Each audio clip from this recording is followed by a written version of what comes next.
thank you very much for tuning in. Today I want to talk to you about the creative life and about the setbacks, the resistance, some call it, that we get when we try to bring something to fruition, when we want to materialize, something that we have in our minds, sometimes as a perfect picture. Today was one of those mornings.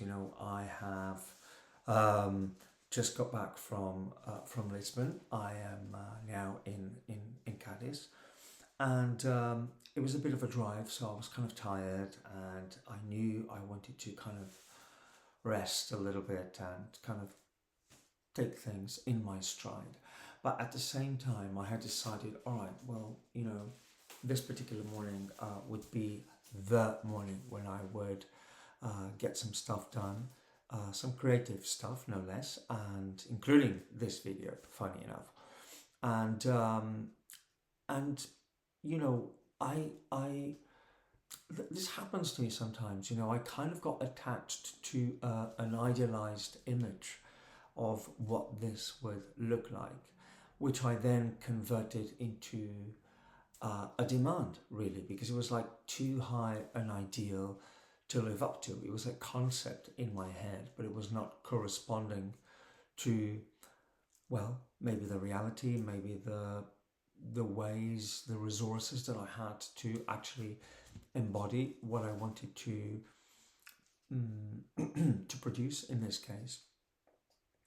And I want to talk about this because I think this is a very common thing for many of us, right? This particular resistance, when we then start to, avoid, procrastinate. In my case, I have like lots of open tabs on my video, like YouTube feed, and I thought, right, I'm just going to clear them. That was the excuse. And then, of course, I started watching first one, then the second, and then suddenly, like, more than half an hour had passed.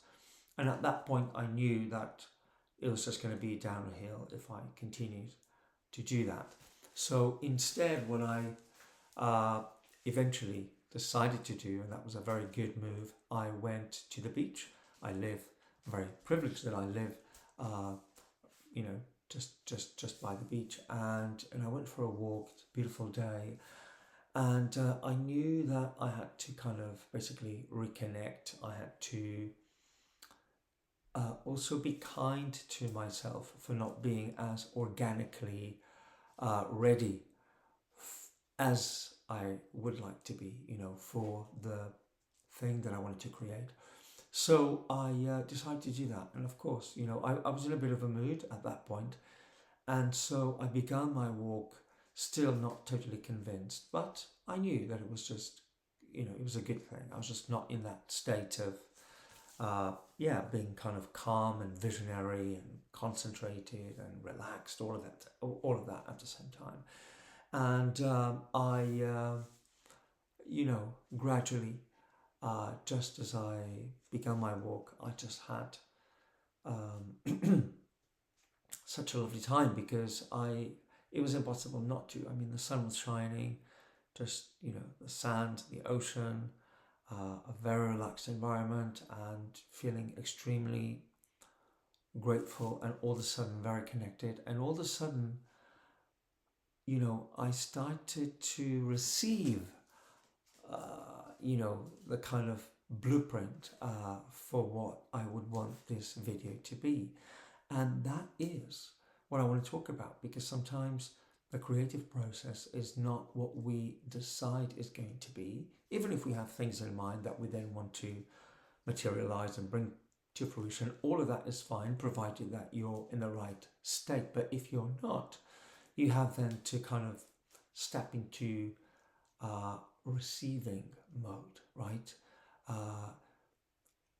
Sort of cultivate patience, cultivate quietness in your own mind, because if the thoughts are loud, that's not an ideal creative state, and not much good are you going to be doing with that, are you? So yeah, I mean, I'm not saying anything new here. I think we all know this, but I just wanted to come on and hopefully inspire.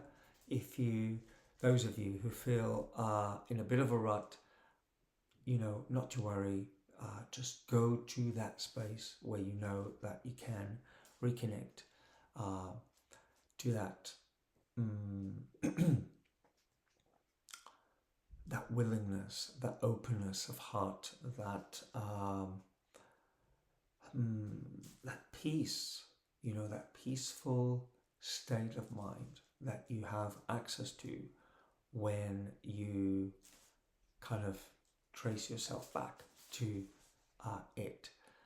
It's in there, and yeah, and all of this as well. I mean, it's for a good cause. It's because you want to hopefully put out something valuable out there, and I believe that the universe can only support that. So if it's all a question of intention. So if you decide to go for a walk, if you decide to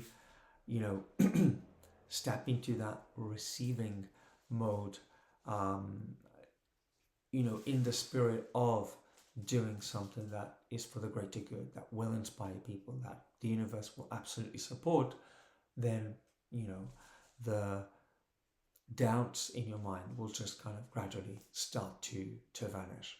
I want to read as well to you a couple of quotes that I have come across that I want to share with you. And by the way, this happens to me a lot because I consider myself one of those multi-passionate people, a kind of an aspiring polymath, because I like to do, many different things in different media, different formats, and as rich as that can be, it can also be devastating really sometimes, because you just kind of get lost and don't know what to do in the moment. And sometimes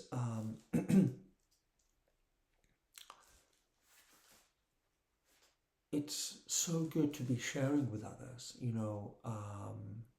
or kind of writing down, journaling, all of that, just so you know what the right project is for you, and then really kind of distinguish.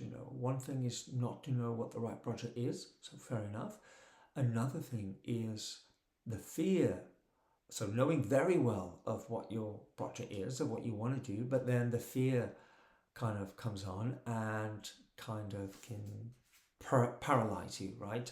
And in that case, well, claiming that you don't know could be a bit of an excuse, right? We all do it. So it's not that you don't know, you do know, but just kind of lean into the fear and be there with it. And if you can't move, if you can't do it, then take a step back and don't over push it, right? We don't want to force things too much. We just want to be conscious and then formulate an intention that is right for us and right for everyone else.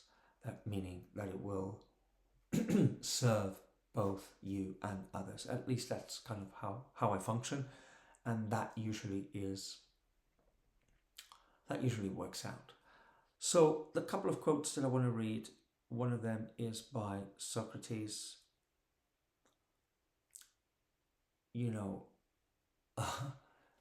The only true wisdom is in knowing you know nothing. So many of us have heard this quote. We know the idea behind it, but it's never too much to kind of explore it. So when we use not knowing as an excuse, it doesn't work, because deep down we're talking about something that we do know. If we are in a genuine state of not knowing, if we are in that receiving type of mindset where we both don't know and we welcome what can, come to the surface, that's where it's at, right? That's where we begin to create, to construe, to kind of interact with that very pregnant field from which we get ideas. The other quote is by Oscar Wilde.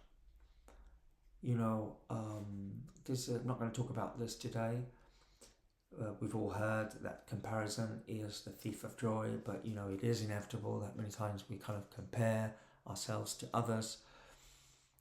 But the key here, as cliche as it might sound, and as clumsy as you might be at that, never mind. The key is be yourself.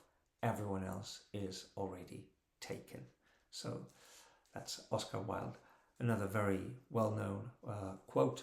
So this is very useful, I think, to remember, and also kind of quite fun and kind of gets you in the mood. At least it gets me in the mood.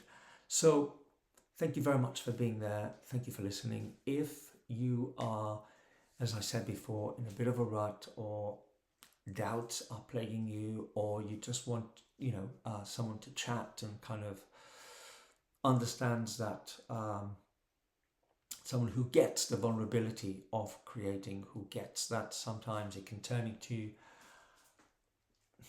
like a real existentialist kind of existential crisis, you know, I'll be more than glad to support you. So have a look at the links below at what I offer. In any case, thanks very much for listening and for being there, and I'll talk to you soon. Take care.